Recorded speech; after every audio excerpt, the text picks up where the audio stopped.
ఈరోజు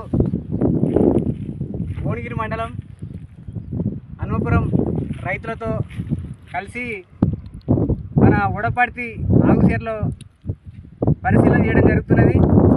ఈ పరిశీలన ఉద్దేశం ఏంటంటే ఈరోజు ఇక్కడ భువనగిరి మండలం ఉడపర్తి హనుమపురం మధ్యలపల్లి చెరువు ఈ ఉడపర్తి ఆగు చెరువుకు సంబంధించింది. నీళ్లు ఆనకాలం నీళ్ళు మొత్తం ఒక సుక్క నీళ్ళు కూడా రాలేదు. ఈ రెండు చెరువులు నిండాలంటే ఇక్కడ తుర్కపల్లి మండలం ఏదైతే మన గొల్లగూడెంకి వెళ్ళి ఇక్కడ పల్లెపాటి మీదకి వెళ్ళి ఇక్కడ మన గోదావరి వాటరు కొండపోశమ్మ ద్వారా అవకాశం ఉంది. కొండపోశమ్మ ద్వారా నీళ్ళు వచ్చి ఇక్కడ రాంపురం తండ కానీ అదేవిధంగా ఇక్కడ రుస్తపురం చెరువు రెండు నిండినాయి. దాంతోపాటు ఆ రెండు నిండంగానే అక్కడ పైన వరిసేళ్ళు అయినాయి అని పేరుతోటి ఆ కాలువ బంద్ చేయడం జరిగింది.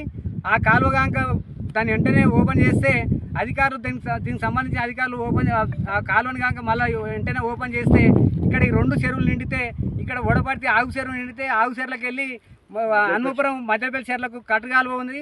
ఈ కట్టుగాలువ ద్వారా ఈ రెండు చెరువులు నిండడం వల్ల ఉడపర్తి కానీ హనుమపురం కానీ అదేవిధంగా ఉష్ణమాల కానీ బసపురం కానీ ఇక్కడ 4-5 ఊర్ల గ్రామం మన్నేరు పంపు కానీ ఈ 4-5 ఊర్లకు సంబంధించిన ఈ ఒక వందల మంది రైతులు 1000 ఎకరాలు 1000 మంది రైతులకు ఉపయోగపడుతుంది. కాబట్టి దీనికి సంబంధించిన ఐబీ అధికారులు కానీ అదేవిధంగా ఇక్కడ ఉన్న స్థానిక ఎమ్మెల్యే కానీ భువనగిరి ఎమ్మెల్యే కానీ ఆలేరు ఎమ్మెల్యే కానీ ఈ రైతులను దృష్టిలో పెట్టుకొని ఆలేరు నియోజకవర్గంలో అన్ని చెరువులు లింకులు ఏదైతే చెరువులు ఉన్నాయో కాలువలు ఉన్న లింకులు అన్నీ కూడా అక్కడ చెరువు నింపడం జరుగుతుంది. అందుకోసమే దీని కొండపోశమ్మ ద్వారా ఈ రెండు చెరువులకు ఉడపర్తి ఆగు చెరువులకు కొండపోశమ్మ ద్వారా అవకాశం ఉంది. దీని పక్కనే రుస్తపురం చెరువు నిండింది. కాలువ వదిలితే మళ్ళా కొండపోశమ్మ రిజర్వాయర్ కాలువ వదిలితే తక్కువ వచ్చి ఇక్కడ ఇప్పుడు చెరువు కనీసం ఒక 15-20 రోజులు కనుక వస్తే ఈ చెరువు నిండుతుంది.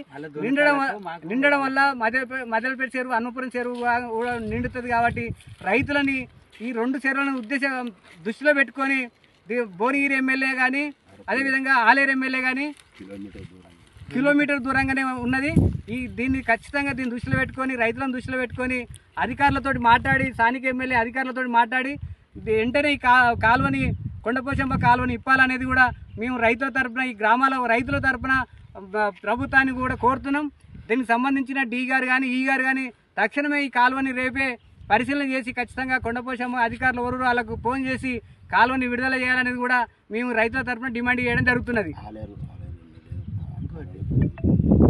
ఇప్పుడు నీళ్లు లేవు, సాగుగా